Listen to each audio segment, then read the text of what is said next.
नमस्कार, मैं अभिषेक कुमार आप सभी का स्वागत करता हूं रेलवे कैंपस से यूट्यूब चैनल पे। तो आप सभी को मेरा जय गुरु। तो एलपी सीबीटी 2 के लिए हीट एंड टेम्परेचर में आज हम लोग देखने वाले हैं क्लास नंबर 6, जिसमें हम लोग डिस्कशन करने वाले हैं न्यूमेरिकल्स और प्रीवियस ईयर के क्वेश्चन। जो टॉपिक है स्पेसिफिक हीट कैपेसिटी और लेटेंट हीट से। तो हम लोगों ने इसके सारे थ्योरी भी कर लिए हैं, सारे कंसेप्ट को समझ लिए हैं। अगर आपने नहीं किया है ये 6 के 6 क्लास अब जरूर देखिएगा, क्योंकि इसमें मैंने आपको जितने भी टेम्परेचर स्केल के सारे कंसेप्ट क्वेश्चन करवा दिए। मैंने न्यूटन्स का जो शीतलन नियम है यानी न्यूटन्स लॉ ऑफ कूलिंग के थ्योरी और क्वेश्चन मैंने करा दिए हैं। इसके बाद आपका specific heat capacity, latent heat या फिर कह लीजिए सेंसिबल हीट यानी कि संवेदनीय उष्मा का भी मैंने कंसेप्ट थ्योरी के साथ और कुछ क्वेश्चन भी हमने प्रैक्टिस किए थे। और आज पूरा कंप्लीट न्यूमेरिकल्स क्लास होने वाला है। तो चलिए सबसे पहले क्वेश्चन से हम लोग आते हैं। पहला जो क्वेश्चन है, हर तरह के क्वेश्चन होंगे, चाहे थ्योरेटिकल बेस्ड क्वेश्चन हो, कंसेप्चुअल बेस्ड क्वेश्चन हो, डाटा बेस्ड यानी कि न्यूमेरिकल्स हो, वो भी हम लोग देखेंगे। पहला क्वेश्चन आपको क्या बोला गया है कि during change of the state, ठीक है भाई, जब चेंज हो रहा होगा स्टेट, तो which of the following is true for molecules of a substance. यानी हिंदी में पढ़ ले तो अवस्था परिवर्तन के दौरान, जब अवस्था परिवर्तन हो रही होगी पदार्थ की, यानी कि सॉलिड से लिक्विड, लिक्विड से गैस या गैस से लिक्विड या लिक्विड से सॉलिड, ये जब स्टेट चेंज हो रहा होता है तो किसी पदार्थ के अणु के लिए कौन सा कथन सत्य है। तो पहले इसके बारे में कुछ आपको डिस्कशन पहले कर लेता हूँ। हालांकि मैंने बहुत सारी चीज़ें इसमें बताया भी था। तो देखिए यहाँ पर आपको सवाल क्या पूछा गया है कि आपका स्टेट चेंज हो रहा है, यानी क्या चेंज हो रहा है, आपकी अवस्था बदल रही है यानी कि परिवर्तन हो रही है। तो सबसे पहला सवाल तो ये बनता है कि जब कोई भी पदार्थ की अवस्था चेंज हो रही होती है तो उसमें जो रिस्पॉन्सिबल जो हीट होती है उस हीट को हम क्या कहते हैं, तो उसे हम नाम देते हैं लेटेंट हीट का। उसे हम क्या कहते हैं सर, गुप्त ऊष्मा का नाम देते हैं। ठीक है, यहाँ तक कोई दिक्कत है? कोई दिक्कत नहीं है। गुप्त ऊष्मा करती क्या है, लेटेंट हीट करती क्या है, तो ये उस पदार्थ के टेम्परेचर को क्या करती है, कांस्टेंट रखती है। ठीक है, और ये हीट योगदान क्या दे रही होती है, किस चीज को चेंज करने में योगदान दे रही होती है, तो उसके स्टेट को चेंज करने में योगदान देती है। यानी कि क्या चेंज करती है भाई, स्टेट को ये चेंज करती है। तो अब एक बात बतलाइए, अगर टेम्परेचर कांस्टेंट है आपका, तो उस पदार्थ में उपस्थित जो पार्टिकल्स हैं यानी कि जो कण है, अब इसको थोड़ा सा और मैं डेप्थ में लेके चलता हूं। जैसे कि सबसे पहले आपके पास कोई सब्सटेंस या कोई पदार्थ है या कोई भी मैटर है आपके पास। मैं मान के चलता हूँ मेरे पास वाटर है, ठीक है भाई, वाटर है। अब वाटर क्या है, एक पदार्थ है या नहीं, ये अब आप डिसाइड कर लेंगे। मैंने बहुत अच्छे से समझाया। ये पदार्थ है, अगर ये पदार्थ है तो ये किससे मिल के बना होगा, छोटे छोटे पार्टिकलों से यानी कि छोटे छोटे कणों से मिल करके ये बनी होगी। तो अगर मान के चलते हैं मेरे पास 100 ग्राम पानी है, ठीक है, 100 ग्राम मेरे पास क्या है, पानी है। अब इसके अंदर पानी है तो जब मैं इसको माइक्रोस्कोप से देखूंगा तो मुझे क्या होंगे, छोटे छोटे पार्टिकल्स इस प्रकार से दिखाई पड़ेंगे। छोटे छोटे वाटर्स के मॉलिक्यूल्स यानी कि छोटे छोटे मॉलिक्यूल्स यानी कि छोटे छोटे अणु या बोल सकते हैं कण हमें क्या होते हैं भाई, जब माइक्रोस्कोप से देखेंगे तभी आपको दिखाई पड़ेगा। ये 100 ग्राम क्या है आपके पास, वाटर है भाई। ये क्या है आपके पास, वाटर है। अब एक बात बताइएगा, जब मैंने इसमें क्या किया, हीट दिया, जब मैंने आपको इस पानी को जब मैंने हीट दिया तो ये कौन सा हीट मैंने दिया, लेटेंट हीट को दिया है। तो लेटेंट हीट का काम क्या है भाई, टेम्परेचर को ये तो कांस्टेंट रखेगी, उसके स्टेट को चेंज कर देगी। मतलब ये जो पानी है आपके लिक्विड स्टेट में, इसको किस चेंज, इसको में क्या परिवर्तन लाएगी, ये लेटेंट हीट इसके स्टेट को चेंज करने का काम करेगी। यानी कि लिक्विड को या तो गैस में चेंज कर देगी या इससे हीट निकाल करके इसको किस में चेंज कर देगी भाई, आइस में, यानी कि सॉलिड के फॉर्म में चेंज कर देगी। समझ में आ रहा ना भाई, मैंने आपको बताया था 3 स्टेट, सॉलिड स्टेट होता है एक होता है आपका लिक्विड स्टेट और एक होता है आपका गैसियस स्टेट। ठीक है, सॉलिड से लिक्विड में बदलना आपको मैंने समझाया है, इसे आप क्या कहते हैं, मेल्टिंग। हालांकि मैं अभी नेक्स्ट क्लास जब लाऊंगा हीट एंड टेम्परेचर का, जिसमें वेपराइजेशन एवोपरेशन का कंसेप्ट दूंगा, ट्रिपल पॉइंट के बारे में जब वहां पे बतलानी होगी तो मैं वहां पे और भी डेप्थ में जाऊंगा। बस इतना समझिए, सॉलिड मतलब क्या है, 0 डिग्री सेल्सियस पे जो आपका आइस है वो क्या है, सॉलिड फॉर्म में है। जब आप इसको हीट दे रहे होंगे तो 0 डिग्री सेल्सियस आइस किस में चेंज करेगा, पानी में। तो अब ये जब पानी में चेंज कर रहा होगा, उस पानी का तापमान भी कितना होगा भाई, 0 डिग्री सेल्सियस है। तो यहाँ पे तापमान क्या है आपका, कांस्टेंट है, यानी लेटेंट हीट का कंसेप्ट है। फिर इस पानी को जब हीट मिलेगा तब ये पानी 100 डिग्री सेल्सियस पे चला जाएगा। जब ये पानी 100 डिग्री सेल्सियस पे चला जाएगा और पुनः जब इसको हीट दिया जाएगा तो अब ये गैस में यानी कि भाप में बदल जाएगा, जिसका तापमान 100 डिग्री सेल्सियस भाप आप लिख रहे होते हैं। ठीक है, तो लिक्विड से गैस में चेंज हो गया, या फिर लिक्विड को आप सॉलिड में भी बदल सकते हैं। यानी पानी को जब आप फ्रीज में रखते हैं तो उससे हीट का क्या होता है भाई, हीट को उससे निकाल करके उसको सॉलिड में कन्वर्ट कर लिया जाएगा। उसी प्रकार गैस को अगर लिक्विड में हमें कन्वर्ट करना तो गैस में जो उपस्थित एनर्जी है उसको क्या करेंगे, बाहर निकालेंगे। यानी ऊष्मा को हम लोग क्या करेंगे, हीट को बाहर निकाल के उसको लिक्विड में चेंज करेंगे। फिर लिक्विड यानी पानी को जब आप रेफ्रिजरेटर में रखेंगे तो वही आइस में कन्वर्ट हो जाता है। तो ये कन्वर्जन है, स्टेट में बदलाव है। तो स्टेट में जो बदलाव होता है किस कारण से, कौन से हीट उसके पीछे रिस्पॉन्सिबल है, लैटेंट हीट। अभी देखिए मैं सॉलिड लिक्विड गैस के ऊपर इतना डिस्कशन इसीलिए किया हूं क्योंकि यहां से भी आपके सवाल बनेंगे। वेपराइजेशन का क्वेश्चन होता है, एवापोरेशन का कंसेप्ट बनता है, और फिर अभी जब मैं आपको एक ग्राफ में समझाऊंगा सॉलिड का, लिक्विड का, गैस में, उसके बीच में एक ट्रिपल पॉइंट के बारे में बतलाऊंगा, इसीलिए ताकि नेक्स्ट क्लास जब वहां करूंगा तो आपके एक यहाँ पर बेस बन जाने का काम अभी ही हो जाएगा। ठीक है, तो यहाँ पे आपको ये समझ में आया कि जो पानी है वो एक वाटर है जो छोटे छोटे पार्टिकल से बने थे। जब हमने लैटेंट हीट दिया है तो लैटेंट हीट क्या करेगा, उसके स्टेट को चेंज करने का काम करेगा। यानी कि लिक्विड को किस में चेंज कर रहा होगा, लिक्विड को या तो गैस के फॉर्म में चेंज करेगा या तो फिर लिक्विड को सॉलिड में कन्वर्ट करेगा, है ना। ये लैटेंट हीट का यही काम है। ठीक है, अब एक बात बतलाइए, अगर टेम्परेचर कांस्टेंट है, ठीक है, टेम्परेचर कांस्टेंट है तो ये जो कण आप देख रहे हैं, छोटे छोटे कण, इसके पास जो काइनेटिक एनर्जी होगी वो क्या होगी भाई, जीरो होगी। क्योंकि अगर टेम्परेचर चेंज हो नहीं रहा है, क्योंकि जब आप यहाँ पे हीट देते हैं तो जब हीट देते हैं तो उसमें जब पानी में हो, चाहे लोहा हो, चाहे स्टील हो, चाहे सैंड हो, कोई भी मटेरियल हो, अगर आप उसको अगर हीट दे रहे हैं, अगर उसका टेम्परेचर इंक्रीज कर रहा है, इसका मतलब क्या है, उसके अंदर जो उपस्थित या जो वो पार्टिकल से मिलकर के बने हैं उस पार्टिकल के बीच में क्या हो रहा होगा भाई, वाइब्रेशन हो रहा होगा, या वो पार्टिकल एक जगह से दूसरे जगह मूव कर रहे होंगे तो एक दूसरे से कॉलिजन हो रहा होगा, या वाइब्रेशन करेगा तो एक दूसरे से टकराएगा, जिससे गर्मी उत्पन्न हो, यानी कि टेम्परेचर इंक्रीज होगा। लेकिन ये तब कब होगा, जब वो टेम्परेचर चेंज होगा तब। लेकिन यहाँ तो टेम्परेचर चेंज हो नहीं रहा, इसके मतलब ये पार्टिकल क्या हो रहे हैं, मूव कर रहे हैं, नहीं कर रहे हैं। अगर मूव नहीं कर रहे हैं तो इसके पास काइनेटिक एनर्जी क्या होगी भाई, जीरो होगी। तो अब एक बात बतलाइए, जब आप यहाँ पर हीट तो दे रहे हैं लेकिन वो लैटेंट हीट है, तो अब ये हीट क्या कर रहा था, इसको स्टेट में चेंज करने का काम कर रहा था। तो यहाँ पे एनर्जी का कन्वर्जन किस फॉर्म में हो रहा है, लैटेंट हीट किस फॉर्म में चेंज हो रहा है। जब काइनेटिक एनर्जी इसके पास आ नहीं रही है तो ये किस फॉर्म में चेंज होती है, तो ये पोटेंशियल एनर्जी के फॉर्म में चेंज हो जाती है। ठीक है, यानी ये जो आपने लैटेंट हीट दिया है तो इसका जो स्टेट चेंज हुआ है तो उस स्टेट चेंज के दौरान कौन सा एनर्जी किस एनर्जी में बदला है, तो वो लैटेंट हीट यानी कि गुप्त ऊष्मा पोटेंशियल एनर्जी के फॉर्म में चेंज हो गया। समझ में आया। यानी कि अब आप जब इसको पानी को आप यहाँ पे मान के चलिए 100 डिग्री सेल्सियस पे पानी था, तो 100 डिग्री सेल्सियस पानी को जब आपने हीट दिया तो उसके बाद वो पानी किस में बदल गया भाई, वेपर में बदल गया, भाप में बदल गया। तो उसकी जो पोटेंशियल एनर्जी क्या हो जाएगी भाई, इंक्रीज हो जाएगी। पोटेंशियल एनर्जी क्या हो जाएगी, इंक्रीज हो जाएगी। समझ में आ रहा ना। लेकिन अब एक चीज को यहाँ पे समझिए, यहाँ पे दो तरीके के क्वेश्चन बनते हैं, इसलिए मैं इतना एक्सप्लेनेशन कर रहा हूँ।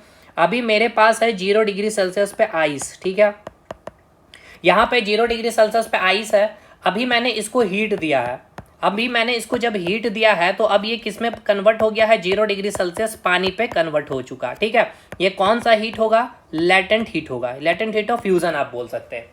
तो अब इस केस में हमें ये बताइए कि 0 डिग्री सेल्सियस पे जो पानी हुआ है, कन्वर्ट हुआ, यानी स्टेट जो चेंज हुआ, इस केस में काइनेटिक एनर्जी यानी कि इस पानी के अंदर जो उपस्थित जो पार्टिकल्स है यानी कि जो कण है, इसके विषय में आप प्रॉपर्टीज के बारे में बताइए कि इसकी काइनेटिक एनर्जी क्या होगी, इंक्रीज करेगी या काइनेटिक एनर्जी डिक्रीज करेगी या काइनेटिक एनर्जी जीरो होगी।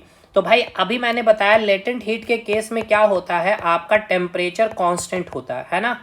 टेम्परेचर क्या होता है आपका, कांस्टेंट होता है। अगर टेम्परेचर कांस्टेंट है इट मीन्स काइनेटिक एनर्जी उसके पार्टिकल्स में क्या होगी, जीरो होगी। ये वाली प्रॉपर्टी सही होगी, ये गलत है, ये भी गलत है। इसके बाद यहाँ पे क्या चेंज हो रहा था, आपका लेटेंट हीट क्या कर रहा है, स्टेट को चेंज कर रहा।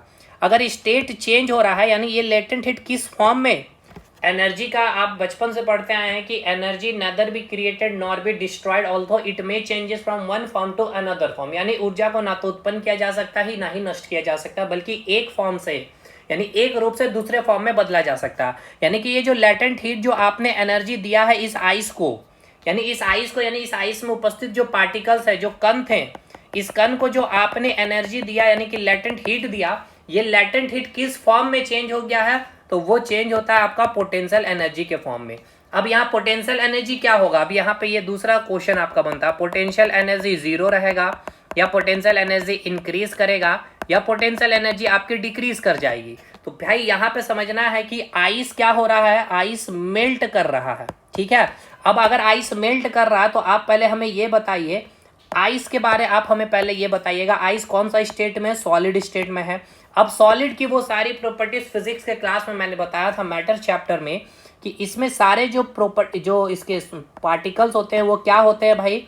इसके बीच जो मॉलिक्यूलर स्पेस होता है, यानी कि जो कणों के बीच में जो स्पेस होता है वो क्या होता है भाई? नेग्लिजिबल होता है या फिर कह सकते हैं जीरो होता है। इन पार्टिकल के बीच में लगने वाला जो फोर्स ऑफ अट्रैक्शन होता है, यानी आकर्षण बल क्या होता है? वो काफ़ी ही ज़्यादा स्ट्रांग होता है। इसके अलावा मैंने ये बताया था कि सॉलिड में उपस्थित जो पार्टिकल होते हैं उसके पास काइनेटिक एनर्जी क्या होती है? जीरो होती है। लेकिन अगर मैं यहाँ पे, जब ये सॉलिड स्टेट का प्रॉपर्टीज मैंने बताया, लेकिन जब आप लिक्विड स्टेट में आते हैं तो लिक्विड स्टेट की अगर आपको प्रॉपर्टीज याद होगी, चलिए यहाँ पे मैं इसके बारे में बता दूँ। तो लिक्विड स्टेट में क्या होता है प्रॉपर्टीज, कि आप इसको जब हीट दिया आपने, ठीक है, ये जब आपने हीट दिया, हीट देने के कारण ये जितने भी पार्टिकल इसके अंदर उपस्थित थे, उस पार्टिकल्स को क्या मिला? हीट देने के कारण उसमें काइनेटिक एनर्जी आया। काइनेटिक एनर्जी के कारण उसके पास क्या हुआ भाई? काइनेटिक एनर्जी के कारण उसमें क्या हुआ? वाइब्रेशन होगा। वाइब्रेशन होगा तो गर्मी उत्पन्न होगी तो टेम्परेचर इंक्रीज करेगा। अब एक बात है कि टेम्परेचर इंक्रीज करेगा तो वहां पे कौन सा हीट का इन्वॉल्वमेंट होगा? सेंसिबल हीट का, यानी कि संवेदनीय उसका। या फिर अगर 1 यूनिट मास ले रहे होंगे और 1 डिग्री सेल्सियस टेम्परेचर चेंज कर रहे होंगे तो वहां पे हम लोग क्या कहेंगे भाई? स्पेसिफिक हीट कैपेसिटी, यानी क्या कहेंगे? विशिष्ट गुप्त ऊष्मा, है ना। सॉरी, विशिष्ट ऊष्मा के बारे में हम लोग बात करते हैं। लेकिन अगर आप हीट दे रहे हैं लेकिन टेम्परेचर चेंज नहीं हो रहा है, तब फिर वो एनर्जी किस फॉर्म में आपका कन्वर्ट हो रही है? तो पोटेंशियल एनर्जी के फॉर्म में। पोटेंशियल एनर्जी क्या होता है? वर्क एनर्जी पावर में मैंने आपको बताया था कि पोटेंशियल एनर्जी क्या है। पोटेंशियल एनर्जी क्या होता है कि जब आपके स्थिति में कोई भी बदलाव आता है, यानी कि उस आपके पोजीशन में कोई चेंज, यानी कि पोजीशन कहने का मतलब है कि इसके अंदर जो उपस्थित जो पार्टिकल्स है जो बिल्कुल सटे सटे थे, अब इसकी स्थिति को अब आप देखेंगे चेंज देखेंगे। कुछ पार्टिकल के बीच में क्या आ जाएगा? स्पेस आ जाएगा। उसके बीच लगने वाला जो फोर्स ऑफ अट्रैक्शन हो जाएगा वो क्या हो जाएगा? कम हो जाएगा। अब ये पार्टिकल चिपके चिपके नहीं है, इसके लिए इसके पास कुछ मोशन भी आ जाता है, ठीक है। यही लिक्विड के पार्टिकल्स के प्रॉपर्टीज थी, समझ में आया? तो अब बताइए यहां पर अगर आप देखें तो पोटेंशियल एनर्जी क्या हो गया है? इंक्रीज हो गया। लेकिन अगर अब आपका क्वेश्चन पूछ लिया जाए कि जो 0 डिग्री सेल्सियस पे जो पानी है, ये जो 0 डिग्री सेल्सियस पे पानी है, अगर इसको हम 0 डिग्री सेल्सियस आइस में कन्वर्ट कर रहे हैं, ठीक है, ध्यान से सुनना है, क्वेश्चन क्या आपसे पूछा जा रहा है। If water is converted into ice and maintain at 0 degree, यानी कि 0 डिग्री सेल्सियस पे पानी को आइस में कन्वर्ट किया जा रहा है, तो कौन सा स्टेटमेंट सही है बताइए। यानी अभी स्टेटमेंट ये है, एक ये स्टेटमेंट है और एक ये स्टेटमेंट है। तो भाई एक तो बात सिंपल सी है कि अगर पानी से आइस में कन्वर्ट हो रहा है यानी स्टेट चेंज हो रहा है, और अगर स्टेट चेंज हो रहा है यानी कि टेम्परेचर कांस्टेंट है, यानी अभी भी काइनेटिक एनर्जी 0 रहेगी। लेकिन पानी से अब आपका आइस में बदल रहा है, यानी कि इसके पार्टिकल्स क्या हो रही है? चेंज हो रहे हैं, पार्टिकल्स के प्रॉपर्टीज चेंज हो रहे हैं। यानी कि ये जो पार्टिकल्स अभी पानी में क्या थे भाई? दूर दूर थे, फोर्स ऑफ अट्रैक्शन कम लग रहा था, अब ये क्या हो जाएंगे? सॉलिड में आते आते इसमें क्या हो जाएंगे भाई? इसमें सारे प्रॉपर्टीज चेंज हो जाएंगे, यानी चिपक जाएंगे सारे, फोर्स ऑफ अट्रैक्शन स्ट्रांग हो जाएंगे, मॉलिक्यूलर स्पेस क्या हो जाएगा? कम जाएगा, और काइनेटिक एनर्जी भी 0 रहेगी यहाँ पे, है ना। गति भी इसके पास 0 आ जाएगी। यानी यहाँ पे अब पोटेंशियल एनर्जी क्या स्थिति में क्या हो गया? बिल्कुल चिपक गया, यानी कि अब बिल्कुल यहाँ पे पोटेंशियल एनर्जी क्या हो जाता है? यहाँ पे घट जाता है, यानी इस केस में पोटेंशियल एनर्जी क्या हो जाएगा? 0 डिक्रीज हो जाएगा। तो अब यहाँ मैं लिख रहा हूँ, अगर 0 डिग्री सेल्सियस आइस से, ठीक है, अगर आपका ये चेंज हो रहा है 0 डिग्री सेल्सियस पानी में, ठीक है भाई, तो भाई यहाँ पे क्या है? आपका टेम्परेचर कांस्टेंट है, ठीक, ध्यान देना, आपका यहाँ पे क्या है? आपका टेम्परेचर कांस्टेंट है, और क्या चेंज हो रहा है? आपका स्टेट चेंज हो रहा है। स्टेट क्या हो रहा है? आपका चेंज हो रहा है। इट मीन्स यहाँ पर क्या हो रही है भाई? यहाँ पर काइनेटिक एनर्जी क्या रहेगी? उसके पार्टिकल्स की, यानी उस पदार्थ की मतलब पानी की, ठीक है ना भाई, पानी की, यानी पानी में जब बदल गया तो पानी की जो पार्टिकल्स होंगे उसकी पार्टिकल्स की काइनेटिक एनर्जी 0 रहेगी, लेकिन पोटेंशियल एनर्जी क्या होगी भाई? इंक्रीज कर जाएगी, ठीक है। पहला पॉइंट। देखिए यहाँ पे आप देख सकते हैं पोटेंशियल एनर्जी, इसके बीच में क्या हो गया भाई, पोजीशन, थोड़ा स्थिति आ गया, थोड़ा स्पेस आ गया। लेकिन वही दूसरा केस अगर मैं ले लूँ कि 0 डिग्री सेल्सियस पे कोई पानी है और इसको अब हम लोग 0 डिग्री सेल्सियस आइस में अगर चेंज कर रहे हैं, तो इस केस में क्या है, अभी भी आपका टेम्परेचर तो कांस्टेंट है, लेकिन यहाँ पे अभी भी क्या चेंज हो रहा है, आपका स्टेट चेंज हो रहा है। यानी कौन सा हीट का इन्वॉल्वमेंट है भाई, यहाँ पर अभी आपका लेटेंट हीट का ही इन्वॉल्वमेंट है। यहाँ पर भी किस हीट का इन्वॉल्वमेंट है, लेटेंट हीट का ही इन्वॉल्वमेंट है। लेकिन अभी बताइएगा काइनेटिक एनर्जी क्या हो जाएगा और पोटेंशियल एनर्जी क्या हो जाएगा। तो भाई सिंपल सा पहला बात है कि टेम्परेचर अगर कांस्टेंट है, टेम्परेचर कांस्टेंट है तो काइनेटिक एनर्जी जीरो ही रहेगी। काइनेटिक एनर्जी क्या रहेगी आपकी, जीरो ही रहेगी। अब स्टेट अगर चेंज हो तब याद रखना है आपका स्टेट यानी कि स्थिति बदल रही है, यानी कि सॉलिड से लिक्विड आ रही है, सॉलिड से लिक्विड का बदलना या लिक्विड का गैस में बदलना मतलब क्या है, उस पदार्थ के अंदर जो उपस्थित पार्टिकल्स है उस पार्टिकल की प्रॉपर्टीज चेंज हो जा रही है। फोर्स ऑफ अट्रैक्शन या तो कम हो रहा है या तो बढ़ जा रहा है, मोलिकुलर स्पेस घट रहा है या तो बढ़ जा रहा है, या उसकी काइनेटिक एनर्जी बढ़ रही है या काइनेटिक एनर्जी घट जा रही है, तभी तो जाके सॉलिड लिक्विड में बदल रहा है या लिक्विड गैस में बदल रहा था। तो अगर स्टेट में चेंज आ रहा है इट मीन्स पोटेंशियल एनर्जी में चेंज आएगा। अब पोटेंशियल एनर्जी क्या होगा, अगर 0 डिग्री सेल्सियस पानी को अगर 0 डिग्री सेल्सियस आइस में चेंज करते हैं तो इस केस में क्या हो रहा है, आइस में चेंज हो गया है, यानी कि सारे पार्टिकल्स क्या हो गए भाई, चिपक गए हैं, पोटेंशियल एनर्जी डिक्रीज कर जाएगा यानी कि घट जाएगा। समझ में आया ये क्वेश्चन। ये दो क्वेश्चन बहुत अच्छे स्टैंडर्ड के क्वेश्चन होते हैं जो जनरली आपसे एग्जाम में नहीं बन पाते अगर कॉन्सेप्ट क्लियर नहीं है तो। देखिए अब ये क्वेश्चन अब आपका आराम से बन जाएगा कि अवस्था परिवर्तन के दौरान किसी पदार्थ के अणुओं के लिए कौन सा कथन सत्य है। ठीक है, बताइए कौन सा कथन सत्य है। तो यहाँ पे ये तो आसान सा क्वेश्चन आपको दे दिया गया है कि अवस्था परिवर्तन हो रहा है, यानी क्या चेंज हो रहा है, आपका स्टेट चेंज हो रहा है। ठीक है, स्टेट चेंज हो रहा है, अवस्था परिवर्तन यानी सॉलिड से लिक्विड, लिक्विड से गैस या गैस से लिक्विड, लिक्विड से सॉलिड, यही है चेंज हो रहा है। इट मीन्स टेम्परेचर कांस्टेंट होगा, और अगर टेम्परेचर कांस्टेंट होगा तो काइनेटिक एनर्जी तो भाई जीरो होगी, ये तो ऑप्शन हुआ नहीं। बोथ इंक्रीज होगा नहीं क्योंकि काइनेटिक एनर्जी तो भाई जीरो रहेगा।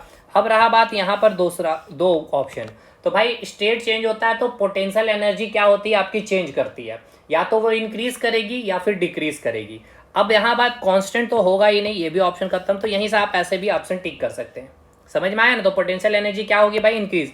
अब यहाँ पे और सटीक वे में लिखा जाए अगर इस ऑप्शन को, तो पोटेंशियल एनर्जी यहाँ पे लिखना सही नहीं है, इंक्रीज। क्यों, क्योंकि देखिए, क्योंकि अभी तो इस क्वेश्चन में आपको कोई स्पेसिफिक यहाँ पे क्राइटेरिया नहीं रखा है कि ये स्टेट किस में चेंज हो रहा है। आइस आपका लिक्विड में चेंज हो रहा है, यानी कि सॉलिड लिक्विड में है, या लिक्विड सॉलिड में चेंज हो रहा है। इसलिए यहाँ पे बेस्ट ऑप्शन पोटेंशियल इंक्रीज को भी ना लिख करके, या पोटेंशियल इंक्रीज लिखा हुआ है और इसको मैं अगर हटा दूं यहाँ पे, और यहाँ पे मैं अगर ऑप्शन डाल दूं आपका कि पोटेंशियल एनर्जी चेंज, तो सबसे बेस्ट ऑप्शन अब इसमें हो जाएगा आपका ऑप्शन डी, क्योंकि पोटेंशियल एनर्जी घट भी सकता है, जरूरी नहीं है कि इंक्रीज करेगा ही करेगा, है ना। इंक्रीज तो तब करेगा जब सॉलिड लिक्विड में कन्वर्ट होगा या फिर लिक्विड गैस में कन्वर्ट होगा। समझ में आ रहा मेरे भाई, ये सारी चीजों को आपको ध्यान रखना है। अच्छे अच्छे क्वेश्चन, स्टैंडर्ड के क्वेश्चन है। देखिए केवल ऑप्शन का खेल है, ऑप्शन चेंज होते ही आंसर भी चेंज हो गया। अब ये है इस लेवल पे अगर आप चीज़ों को कंप्लीट कर रहे हैं तो मेरिट लेवल पे क्वेश्चन बनाने में दिक्कत है। मैं इसको एक जगह लिख भी देता हूँ, देखिए यहाँ पे, इसके यहाँ पे मैं इसको इधर देख करके मैं हिंट्स लिख दे रहा हूँ, नोट देके। देखिए सॉलिड का लिक्विड में चेंज होना, ठीक है भाई, सॉलिड का लिक्विड में चेंज होना और लिक्विड का गैस में चेंज होना, ठीक है। यानी इस केस में अगर हम लोग बात कर लें तो यहाँ पे टेम्परेचर अगर कांस्टेंट होगा, ठीक है, और स्टेट अगर चेंज करेगा तो इस केस में आपका पोटेंशियल एनर्जी क्या होगा, इंक्रीज करेगा, ठीक है, और काइनेटिक एनर्जी क्या होगा भाई, जीरो रहेगा। लेकिन अगर यहाँ अगर उल्टा अगर कन्वर्जन चले, सॉलिड लिक्विड और ये रहा आपका गैस, ठीक है, अगर गैस का लिक्विड में बदलना, लिक्विड का सॉलिड में बदलना, अगर ये क्राइटेरिया है, ठीक है, तब इस केस में आपका टेम्परेचर तो कांस्टेंट होगा क्योंकि स्टेट चेंज हो रही है आपकी। तो स्टेट यहाँ पर अगर आपका चेंज हो रहा है तो भाई पोटेंशियल एनर्जी क्या होगा भाई, आपका डिक्रीज कर जाएगा, ठीक है, और काइनेटिक एनर्जी क्या रहेगी भाई, आपकी जीरो ही रहेगी। तो ये आप इम्पॉर्टेंट पॉइंट है, इसको आप अच्छे से नोट डाउन कर लेंगे। बहुत अच्छा क्वेश्चन है ये आपके एग्जामिनेशन के लिए, ठीक है भाई। बहुत शानदार क्वेश्चन है, बहुत स्टूडेंट ऐसे क्वेश्चन को नहीं बना पाएंगे, ये भी ध्यान रखना है। तो वही बना पाएंगे जो बारीकी से क्वेश्चन को पढ़े हैं या फिर कंसेप्ट बहुत अच्छे से क्लियर किए हुए हैं, ठीक है। तो इसके एक जगह मैं रख देता हूँ ताकि आपको समझने में दिक्कत ना आ पाए। तो ये हो गया यहाँ पे, ठीक है। इसके अलावा इसको और मैं एक सिंप्लीफाई कर देता हूँ, एक पॉइंट में इसको और लिख देता हूँ कि स्टेट चेंज हो जब भी, ठीक है ना, स्टेट चेंज होगा, ठीक है, तब आपका काइनेटिक एनर्जी क्या रहेगा भाई, ज़ीरो रहेगा। पोटेंशियल एनर्जी क्या रहेगा भाई आपका, चेंज होगा। चेंज होगा मतलब इंक्रीज हो सकता है या डिक्रीज, कुछ भी हो सकता है, ठीक है। ये भी पॉइंट आपको याद रखना। चलिए दूसरा क्वेश्चन देख ले। दूसरा क्वेश्चन क्या बोल रहा है आपसे, इसको थोड़ा इधर कर लेते हैं ताकि दिक्कतें ना भाई। एक मिनट मेरे भाई। चलिए दूसरा क्वेश्चन में अब हम लोग देखते हैं। बहुत अच्छा क्वेश्चन है, इसलिए इसको मैंने पहला ही क्वेश्चन में डाल करके एक्सप्लेन कर दिया ताकि एनर्जी जितनी हो आपकी अच्छे से समझ पाए। दूसरा क्वेश्चन इजी क्वेश्चन है आपके लिए। How much heat should be transfer to 100 gram block है आपके पास, ठीक है। अब देखिए पूछ रहा है कि how much heat should be transfer, कितना हीट आपको ट्रांसफर करना पड़ेगा अगर आपके पास 100 ग्राम का कोई ब्लॉक है, ठीक है। और वो ब्लॉक किसका बना हुआ है, स्टेनलेस स्टील का बना हुआ है, ठीक है। किसका बना हुआ है, स्टेनलेस स्टील का बना हुआ है, जिसकी सी वैल्यू यानी सी क्या होता है भाई, स्पेसिफिक हीट कैपेसिटी को रिप्रेजेंट करता है, वो है 490 जूल पर केजी केल्विन। और उस 100 ग्राम का जो स्टेनलेस स्टील का जो ब्लॉक है उसका टेम्परेचर कितना इंक्रीज करना है, 50 डिग्री सेल्सियस। हिंदी में वही बातें लिखी हुई है, अभी इसको आप समझेंगे अच्छे से। इसको हम लोग यहाँ से पहले हटा लेते हैं। ये भी अच्छा, मतलब अच्छा क्वेश्चन क्या मतलब, अगर आपने पिछला क्लास अच्छे से किया तो भाई विद इन सेकेंड में आप क्वेश्चन कर रहे होंगे। देखिए कैसे विद इन सेकेंड का ये क्वेश्चन है, ये बस बोलने का नहीं भाई, विद इन सेकेंड में ये क्वेश्चन बनना भी चाहिए अगर आपने सारे क्लास अच्छे से की। क्वेश्चन क्या बोला था भाई आपको, अभी दे दिया क्या गया था, देखिए आप डायरेक्ट ऐसा आता है, जो स्पेसिफिक हीट ऑफ ब्लॉक जो दिया है वो क्या दिया हुआ, 490 जूल पर केजी केल्विन दिया हुआ है ना। लेकिन ध्यान अब आपको ये देना है कि यहाँ पर जो मास लिया गया है किसमें, केजी में, ठीक है। और दूसरा चीज यहाँ पे ध्यान रखना है आपका टेम्परेचर केल्विन में। लेकिन मैंने आपको बताया था पिछले क्लास में कि जब टेम्परेचर होगा और एक रहेगा आपका डेल्टा टी, यानी कि चेंज जब रहेगा आपका, यानी कि चेंज इन टेम्परेचर जब रहेगा आपका, ठीक है भाई। तो इस केस में जब टेम्परेचर केवल होगा तब आपका डिग्री सेल्सियस को आपको केल्विन में चेंज करना पड़ेगा या केल्विन को डिग्री सेल्सियस, वो देख लेंगे आप एसआई यूनिट में है क्वेश्चन या फिर सीजीएस में। अगर एसआई यूनिट में रहेगा तो केल्विन में चेंज करना है, सीजीएस में रहेगा तो डिग्री सेल्सियस में। कैसे चेंज होता है, डिग्री सेल्सियस में है तो केल्विन में चेंज करने के लिए 273 से ऐड कर देंगे, और केल्विन में है सेल्सियस में चेंज करना है तो माइनस कर देते हैं 273 को। लेकिन जब बात रहती है चेंज इन टेम्परेचर की तो आपको यहाँ पर यूनिट चेंज करने की जरूरत नहीं है, ठीक है। यूनिट नहीं चेंज करना है आपको, यूनिट नहीं चेंज करना। इसका मतलब ये क्या है कि इस केस में आपका degree celsius equals to kelvin ही लेके चलना है। इसका मतलब ये कि जो चेंज इन टेम्परेचर है, यानी कि मैंने आपको बताया था जो डिग्री सेल्सियस जो स्केल है आपका, ठीक है, डिग्री सेल्सियस स्केल में जो डिफरेंस होता है वो इक्वल्स टू होता है आपका केल्विन स्केल का, यानी वो कितना था डिफरेंस भाई, 100 का। इसीलिए अगर चेंज इन टेम्परेचर जब आपका क्वेश्चन है ये न्यूमेरिकल से जब आप बना रहे हो और वहाँ पे आपको चेंज इन टेम्परेचर लेना है और आपका यहाँ पे दिया हुआ एक डाटा केल्विन में और एक डाटा दिया हुआ सेल्सियस में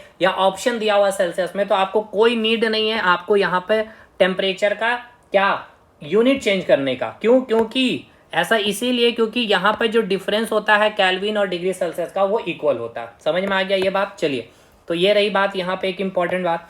तो यहाँ पे आपको पता है, एक तो फॉर्मूला से भी आपको याद आ रहा होगा क्यों इक्वल टू हम लोग ये फॉर्मूला यूज करते हैं एमसी डेल्टा टी, यानी कि चेंज इन टेम्परेचर लेते हैं। दूसरा स्पेसिफिक हीट कैपेसिटी के बाद मतलब मैंने क्या बताया था कि एक यूनिट कोई भी सब्सटेंस का अगर आपको एक यूनिट टेम्परेचर अगर चेंज करना है, एक यूनिट अगर टेम्परेचर चेंज करना है तो उसके लिए जितना आपने हीट दिया उसी को आप क्या कहते हैं, स्पेसिफिक हीट। तो देखिए भाई यहाँ पे क्या है भाई, डेल्टा टी है, इसलिए आपको यहाँ पर टेंशन लेने की आवश्यकता नहीं है। लेकिन टेंशन यहाँ केवल आपको इसके लिए लेनी है, किसके लिए, तो मास के लिए। यहाँ केजी है लेकिन क्वेश्चन में आपको गिवन क्या है, मास जो दिया गया वो 100 ग्राम ब्लॉक का दिया हुआ, 100 ग्राम ब्लॉक लिखा हुआ था, ठीक है। तो चलिए इस क्वेश्चन को बनाते हैं।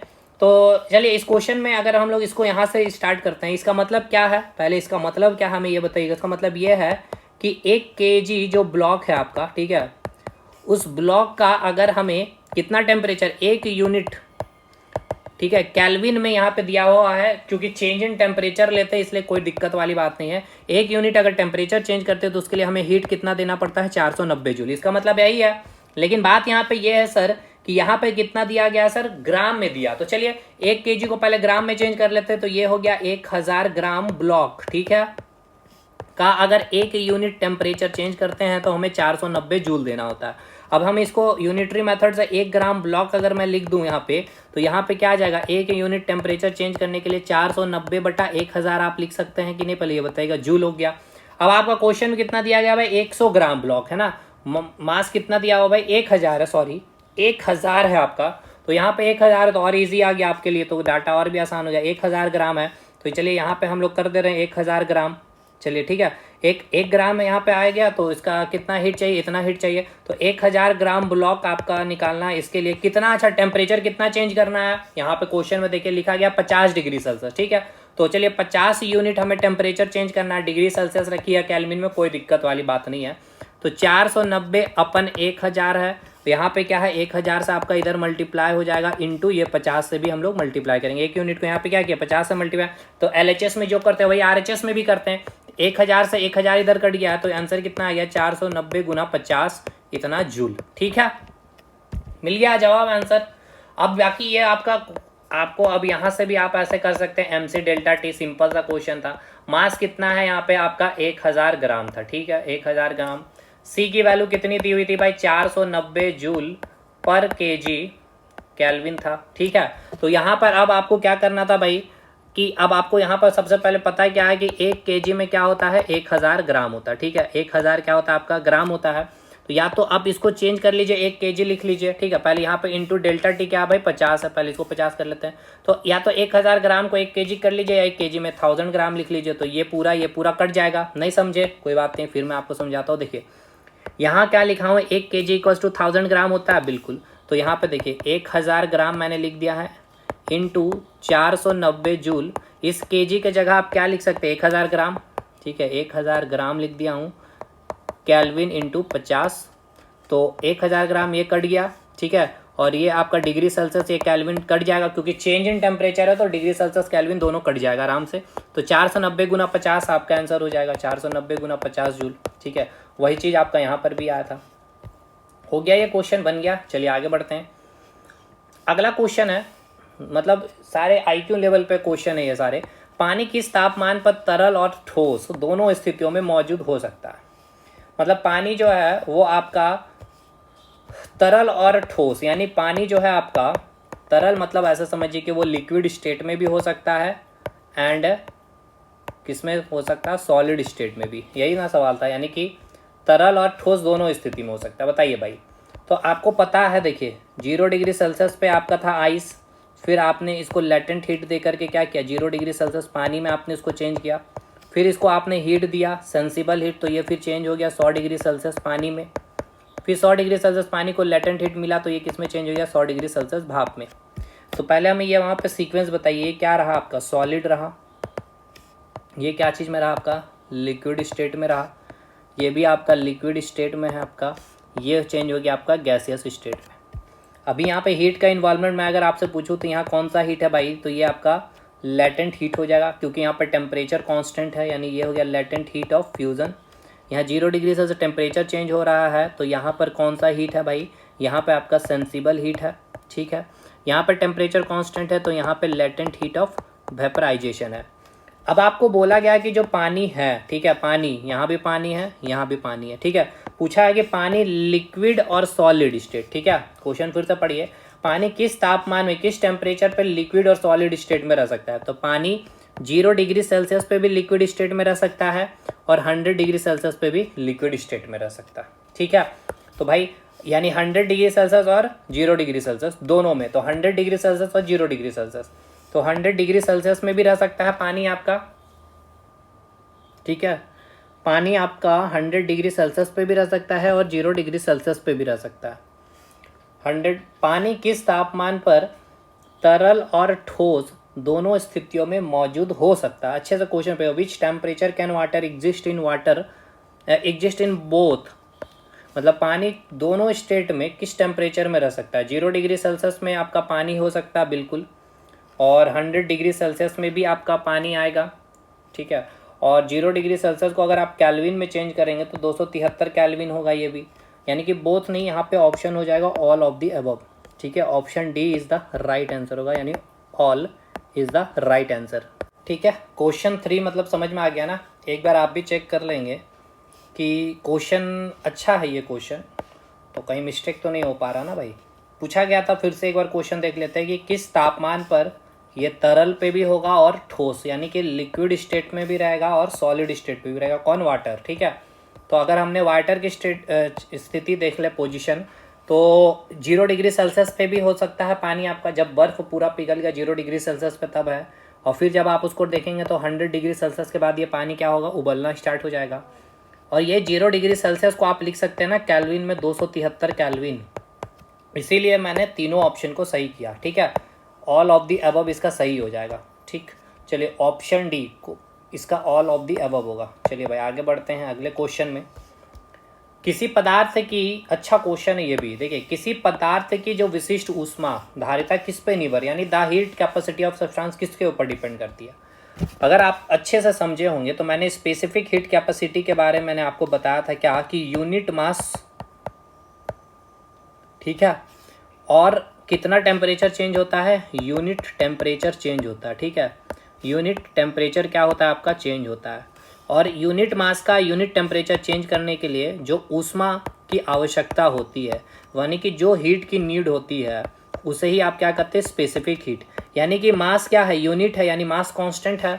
टेम्परेचर कितना चेंज होगा? 1 यूनिट टेम्परेचर चेंज होगा, यानी कि टेम्परेचर भी क्या हो गया आपका? कांस्टेंट हो रहा है यहाँ पे। और मास भी क्या है भाई? कांस्टेंट है। तो सी यानी कि स्पेसिफिक हीट किस पे? मास पे डिपेंड कर रहा है? नहीं। टेम्परेचर पे डिपेंड कर रहा है? नहीं। अब सुनिए, मैंने बताया था स्पेसिफिक हीट ऑफ वाटर कितना होता है? 1 कैलोरी पर ग्राम डिग्री सेल्सियस, ठीक है। उसके बाद मैंने बताया था specific heat of ice 0.5 calorie पर ग्राम डिग्री सेल्सियस। इसका मतलब क्या है कि 1 ग्राम वाटर का 1 डिग्री सेल्सियस टेम्परेचर चेंज करने के लिए 1 कैलोरी ऊष्मा चाहिए, और उसके बाद 1 ग्राम आइस का 1 डिग्री सेल्सियस टेम्परेचर चेंज करने के लिए इतना ऊष्मा चाहिए, 0.5 कैलोरी। मतलब यहाँ पे ध्यान देने वाली बात यह है कि ये जो आपका वाटर है, W4 जो वाटर है, इसका 1 ग्राम हमने लिया है और 1 degree Celsius unit temperature change किया है। और यहाँ पे भी आइस के केस में भी 1 ग्राम लिए हैं और 1 डिग्री सेल्सियस यानी 1 यूनिट टेम्परेचर चेंज किया, यानी मास और टेम्परेचर तो कांस्टेंट। यहाँ भी आपका मास और आपका टेम्परेचर क्या है? आपका कांस्टेंट है। यहाँ पर भी आपका मास और टेम्परेचर क्या है? आपका कांस्टेंट है। तो कांस्टेंट क्या नहीं है? तो भाई यहाँ पे क्या है? आपका वाटर है, ध्यान देना है। और यहाँ पे क्या है? आपका आइस है, यानी कि जो मटेरियल है, ये मटेरियल के ऊपर डिपेंड करता है आपका सी, यानी कि स्पेसिफिक हीट कैपेसिटी। समझ में आया? यानी पदार्थ पे निर्भर करेगा। तो मास पे निर्भर करेगा? नहीं। Rise in temperature? नहीं। Change in temperature? नहीं। यानी कि नेचर, यानी कि कौन सा मटेरियल आपने लिया, उसका नेचर कैसा, ठीक है, वाटर है या सैंड है या क्या चीज़ है। समझ में आ गया ना भाई? चलिए ये भी क्वेश्चन खत्म होता है। अच्छे क्वेश्चन मैं आपको करा रहा हूँ, हालांकि मैंने एप्लीकेशन में बहुत सारे क्लासेस करवाए हैं भाई, बहुत सारे। तो एक बार आप यहाँ पे हमारे साथ जुड़ सकते हैं एप्लीकेशन में, मतलब जो सक्षम है, बहुत मिनिमम फ़ी में आपको सारी चीज़ें अवेलेबल है, 299 में ही, नोट्स के साथ, क्लासेस के साथ, कंसेप्ट, न्यूमेरिकल, सारी चीज़ें कंप्लीट है। कंप्यूटर, IT लिटरेसी, इन्वायरमेंट वगैरह सारा कुछ करा दिया गया है। तो यहाँ से बल्कि और भी 1-2 क्वेश्चन कुछ हम लोग यहाँ पे करते हैं प्रैक्टिस इसमें। जैसे कि मैं आपको अगर यहाँ पे जो क्वेश्चन कराना चाह रहा था, कि जैसे कि एक क्वेश्चन हम लोग यहाँ पे करते हैं, क्वेश्चन नंबर 5 आई थिंक हमने करवाया था आपको। क्वेश्चन नंबर 7 करते हैं। Heat required to convert 40 gram ice of 0 degree Celsius into steam, ठीक है। अगर ये क्वेश्चन 8th क्वेश्चन, ठीक है, चलिए 8th क्वेश्चन नहीं करेंगे, 7th क्वेश्चन पहले करेंगे। आइस इनटू वाटर, ठीक है। चलिए 7th क्वेश्चन क्या बोल रहा है आपसे। अबे ये सारे क्वेश्चन मैंने कराया एप्लीकेशन, ठीक है। और क्योंकि ये क्लास काफ़ी लंबी हो चुकी है ऑलरेडी, क्योंकि मैंने बहुत डेप्थ में जाकर चीज़ें समझाई, क्योंकि नेक्स्ट क्लास में मुझे जो करवाना है आपका vaporization, evaporation, solid, liquid, gas, triple point, उसके लिए मुझे वो कंसेप्ट देनी ज़रूरी थी। और कुछ पोटेंशियल एनर्जी, काइनेटिक एनर्जी से रिलेटेड जो क्वेश्चन बनते थे, वहाँ पर मैंने समय दिया, क्योंकि अच्छे क्वेश्चन है। बाकी ये सब न्यूमेरिकल्स तो मैंने आपको कराए थे। एक क्वेश्चन है आपका जो यहाँ पे ये लेंगे, ठीक है। क्वेश्चन नंबर 5 लेते हैं, चलिए ये वाली। जैसे कि वहाँ पे हम लोगों ने पढ़ा था ना वाटर के बारे में, तो ये याद होता है स्पेसिफिक हीट। लेकिन यहाँ पे देखिए क्या दिया हुआ, पूछा गया कि हीट रिक्वायर्ड, ठीक है, कितना हीट रिक्वायर्ड होगा to increase the temperature of a metal, यानी अभी देखिए यहाँ वाटर नहीं है ना आइस है, क्योंकि दोनों का हम लोगों ने याद कर रखा 1 कैलोरी पर ग्राम डिग्री सेल्सियस और 0.5 कैलोरी पर ग्राम डिग्री सेल्सियस। लेकिन यहाँ एक मेटल है और वो मेटल कितना है, मास 5 ग्राम है। ठीक है भाई, 5 ग्राम का जो मेटल है उसका टेम्परेचर है 100 डिग्री सेल्सियस। और अब उसको क्या करना है, हीट दे करके, कितना आप हीट देंगे जिससे कि उसका तापमान क्या हो जाए 250 डिग्री सेल्सियस। मान के चलिए ये कोई आपके पास एक मेटल है, 5 ग्राम का एक मेटल है जिसका टेम्परेचर है अभी 100 डिग्री सेल्सियस। अभी आप इसको कितना हीट देंगे कि यही 5 ग्राम का जो मेटल आप देख रहे हैं इसका टेम्परेचर कितना हो जाए 250 डिग्री सेल्सियस। मतलब डेल्टा टी कितना चेंज हो गया, 150 डिग्री सेल्सियस। तो भाई अगर टेम्परेचर चेंज हो रहा है यानी कि यहाँ कौन सा हीट का इन्वॉल्वमेंट है, सेंसिबल हीट का इन्वॉल्वमेंट है। ठीक है ना भाई, टेम्परेचर चेंज हो रहा है यानी काइनेटिक एनर्जी यहाँ पर चेंज हो रही होगी। क्लियर है। अब बात यहाँ ये है कि यहाँ पर आपसे बोला गया है कि आगे के क्वेश्चन जब पार्ट पढ़ेंगे लाइन के, कि यहाँ बोला गया कि स्पेसिफिक हीट ऑफ मेटल, उसकी जो स्पेसिफिक हीट है उस मेटल की वो है 0.3 कैलोरी पर ग्राम डिग्री सेल्सियस। ये इंपॉर्टेंट लाइन है, यहाँ से मेन क्वेश्चन को बनाना है। देखिए जो स्पेसिफिक हीट कैपेसिटी ऑफ जो मेटल आपको दिया गया है वो दिया गया है 0.3 कैलोरी पर ग्राम डिग्री सेल्सियस, यही दिया हुआ है 0.3 पर। ठीक है, चलिए इसका मतलब क्या है पहले ये हम अगर समझ गए तो ये क्वेश्चन बहुत आसान हो जाएगा। इसका मतलब क्या है कि 1 ग्राम जो मेटल है, ठीक है, वही मेटल यानी 1 ग्राम अगर वो मेटल अगर हम लोग लेते हैं और उसका अगर हम लोग 1 डिग्री सेल्सियस टेम्परेचर चेंज करते हैं तो उसके लिए जो हमें ऊष्मा देनी पड़ेगी कितना, 0.3 कैलोरी ऊष्मा देना पड़ेगा। ये आपका क्वेश्चन ही बता दिया है। और आपको अब बस इतना बोला गया है कि अब वो मेटल कितना है, 5 ग्राम है। ठीक है, 5 ग्राम वो आपका मेटल है। तो 5 ग्राम कैसे होगा भाई, जब आपने इसको 5 से मल्टीप्लाई किया है। और आपने मैथ में पढ़ा है कि आप जो LHS के साथ करते हैं वही आप RHS के साथ भी करते हैं, राइट हैंड साइड भी वही करते हैं। तो 5 ग्राम इधर किया है आपने मल्टीप्लाई, तो इधर भी आप 5 से मल्टीप्लाई करेंगे। तो 0.3 में आप क्या करेंगे भाई, 5 मल्टीप्लाई करेंगे, बिल्कुल करेंगे। ठीक है, उसके बाद आपको ये क्वेश्चन बोला गया कि यहाँ पे कितना टेम्परेचर चेंज करना है, 150 डिग्री सेल्सियस टेम्परेचर आपको चेंज करना है। तो एक बात बताइए, यहाँ पे कितना आपने मल्टीप्लाई किया है, 1 डिग्री सेल्सियस में 150 मल्टीप्लाई किया है, लेफ्ट हैंड साइड आपने किया है, तो यहाँ पर भी आपको 150 से मल्टीप्लाई करना होगा, तो इंटू 150 कर देंगे। अगर आप इसको सॉल्व करते हैं अब तो इस क्वेश्चन को बनाना बहुत आसान हो चुका है। अब क्या हो गया, 5 दिया 15, 15 225 क्या आ जाएगी भाई, कैलोरी। इतनी ऊष्मा की आवश्यकता होगी। कितना सिंपल सा ये क्वेश्चन बन चुका है आपका, अब आप समझ चुके होंगे। बाकी अब ये क्वेश्चन फार्मूला से भी आप बना सकते हैं, मैं अभी आपको फार्मूला से भी बना के दिखाता हूँ। यानी आंसर कितना आ गया, 225 कैलोरी। ठीक है, ये हिंदी में आपका क्वेश्चन लिखा हुआ था। अगर मैं इसको फार्मूला से बनाने जाता तो Q = mc डेल्टा टी लिखता। मास आपका 5 ग्राम था, स्पेसिफिक हीट की वैल्यू दी हुई थी 0.3 कैलोरी पर ग्राम डिग्री सेल्सियस। यूनिट के साथ मैं आपको लिख रहा हूँ कितना टेम्परेचर चेंज हो रहा है, 150 डिग्री सेल्सियस। ठीक है साहब, डिग्री सेल्सियस से डिग्री सेल्सियस, ग्राम से ये ग्राम कट चुका है। अब हम लोग सॉल्व कर ले तो 1 10 इधर आ गया, 10 से 1 ये कट चुका है, 5 तिया 15, 5 गुना 3 गुना 15, और ये क्या है, 1 कैलोरी यूनिट आ गया ये। तो 15 15 225 कैलोरी। ठीक है, समझ में आया, यानी आंसर कितना आ गया इसका, 225 calorie is the right answer. चलिए आगे बढ़ते हैं अगले क्वेश्चन पे। तो ऐसे बहुत सारे क्वेश्चन है, मैं अभी यहाँ पे एक क्वेश्चन है, जैसे ये क्वेश्चन तो मैंने आपको करा ही दिया, नेचर के ऊपर डिपेंड करता है। हीट कैपेसिटी का मुझे अभी कराना है आपके पास, न्यूटन्स लॉ ऑफ कूलिंग। एक क्वेश्चन और हम लोग करते हैं, क्वेश्चन नंबर 8 करेंगे। ठीक है, थोड़ा लेंदी क्वेश्चन भी होगा ये। क्वेश्चन क्या है, पढ़ते हैं अच्छे से। Heat required to convert 40 gram ice at 0 degree Celsius into steam at 100 degree. मतलब ये क्वेश्चन बन गया तो आपका बहुत मेजर पार्ट आपका हीट का कंप्लीट हो चुका है। समझिए आपको क्या बोला गया कि कितना हीट रिक्वायर्ड है। हिंदी में क्वेश्चन पढ़ ले, 0 डिग्री सेल्सियस की, ठीक है, 40 ग्राम कोई बर्फ है जिसको 100 डिग्री सेल्सियस भाप में बदलने के लिए कितनी ऊष्मा की आवश्यकता होगी। समझ में आया, यानी कि यहाँ पर आपको दिया गया है आइस, ठीक है, कितने डिग्री सेल्सियस टेम्परेचर पे है, 0 डिग्री सेल्सियस टेम्परेचर पे। अब इसको चेंज किस में कर देना है आपको, 100 डिग्री सेल्सियस स्टीम में, यानी कि भाप में। यानी इस आइस को आपको भाप में चेंज कर देना है, और इस भाप को चेंज कर रहे होंगे तो उसका टेम्परेचर कितना होगा, 100 डिग्री सेल्सियस। यानी आइस से आपको इस भाप के जो भाप तक आपको लेके जाना है इस आइस को, इसके जर्नी के बीच का पूरा कहानी आपको पता होना चाहिए। ठीक है, तो चलिए आइए इसको हम लोग करते हैं। बहुत अच्छा क्वेश्चन है। देखिए सबसे पहले यहाँ पे मैंने आइस लिया है, ठीक, ये हो गया आपका आइस जो 0 डिग्री सेल्सियस पे है। ठीक है, कितना ग्राम दिया हुआ आपका, तो ये दिया हुआ आपका 40 ग्राम आइस है, तो यहाँ मैंने लिख दिया है 40 ग्राम आइस।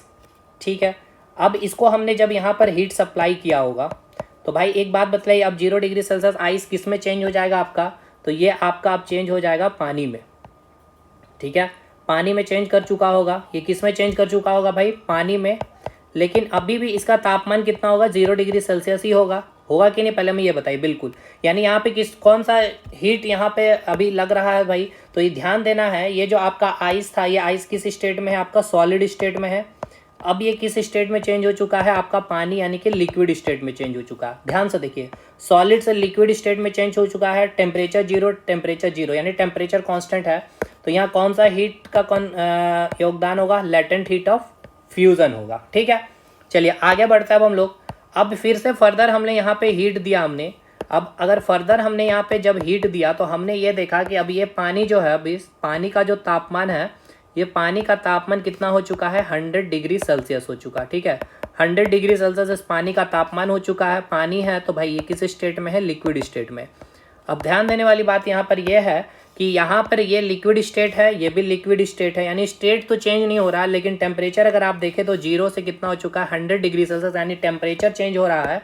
और अगर टेम्परेचर चेंज हो रहा है तो कौन सा हीट होगा भाई, सेंसिबल हीट होगा यहाँ पर, ठीक है।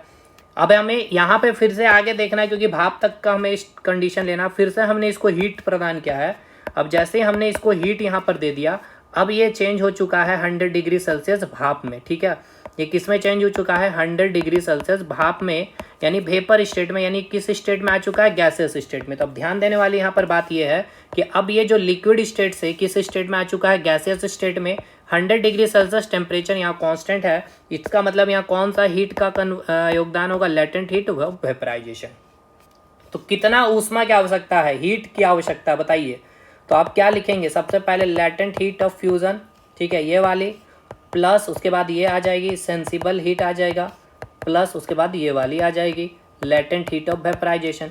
चलिए अब यहाँ पे इसको सॉल्व कर ले। लेटेंट हीट ऑफ फ्यूजन क्या होता है, mass into latent heat of fusion, ठीक है, प्लस सेंसिबल हीट क्या लिखेंगे, mc delta T, plus latent heat of vaporization, mass into latent heat of vaporization. Simple सा बात है भाई, मास 40 ग्राम ही रहेगा, तो मास अगर हम लोग कॉमन ले लेते हैं यहाँ से, तो लेटेंट हीट ऑफ फ्यूजन बताइए, लेटेंट हीट ऑफ फ्यूजन कितना होता है, 80 कैलोरी पर ग्राम। भाई यहाँ पर क्या है, आइस का कितना होता है, मैंने आपको बतला रखा था पहले भी क्लासेस में, यानी 1 ग्राम आइस को, ठीक है ना, 1 ग्राम आइस है, यानी 0 डिग्री सेल्सियस पे, इसका मतलब क्या है बताइएगा। देखिए लेटेंट हीट ऑफ फ्यूजन यानी कि specific latent heat of fusion जो आइस की होती है वो कितनी होती है, 80 कैलोरी पर ग्राम होती है, यानी कि 0 डिग्री सेल्सियस पे, ठीक है, 0 डिग्री सेल्सियस पे अगर कोई आइस है और 1 ग्राम है, तो उसको अगर हमें पिघलाना है या गलाना है तो कितनी ऊष्मा की आवश्यकता होती है, 80 कैलोरी। उसके बाद मैंने आपको बताया था latent heat of vaporization of क्या, वाटर, यानी कि अगर 100 डिग्री सेल्सियस पे पानी है और उसको भाप में बदलना तो कितनी ऊष्मा की आवश्यकता होती है, 540 कैलोरी। ये आपको याद होगा, मैंने कराया भी था। तो लेटेंट हीट ऑफ फ्यूजन की वैल्यू आपको याद आ चुकी है, ठीक है। चलिए पुट करते हैं, ये हो गया आपका 80 कैलोरी पर ग्राम, प्लस ये मास तो हमने कॉमन ले लिया है, सी की वैल्यू कितनी आएगी भाई, सी किसका लेना है, यहाँ पे क्या आ चुका है, पानी हो चुका है, तो पानी की वैल्यू कितनी होती है, स्पेसिफिक 1 कैलोरी पर gram degree Celsius. Delta T की वैल्यू क्या है, तो भाई डेल्टा टी किसमें, यहाँ पे क्या हो जाएगा भाई, डेल्टा टी की वैल्यू 100 डिग्री, यानी 0 डिग्री सेल्सियस से कितना हो गया, 100 डिग्री सेल्सियस पहुँच चुका है, 100 डिग्री सेल्सियस, प्लस ये मास तो कॉमन ले, लेटेंट हीट ऑफ वेपराइजेशन कितना होता है, 540 कैलोरी, ठीक है, 540 कैलोरी पर ग्राम, ठीक है। अभी यहाँ पे ये जो ग्राम, आप यहाँ भी ग्राम देख रहे हैं, यहाँ भी ग्राम, यहाँ भी ग्राम, कॉमन ले लेते हैं, तो यहाँ मास कितना है आपका, 40 ग्राम है, और ये ग्राम हमने कॉमन ले लिया, इधर आ गया। अब हो गया यहाँ पे 80 कैलोरी, और ये डिग्री सेल्सियस से ये डिग्री सेल्सियस कट गया, तो यहाँ पे आ गया आपका 100 कैलोरी प्लस 540 कैलोरी, ठीक है भाई। ये ग्राम से ये ग्राम कट जाएगा, ये रहा भाई 40।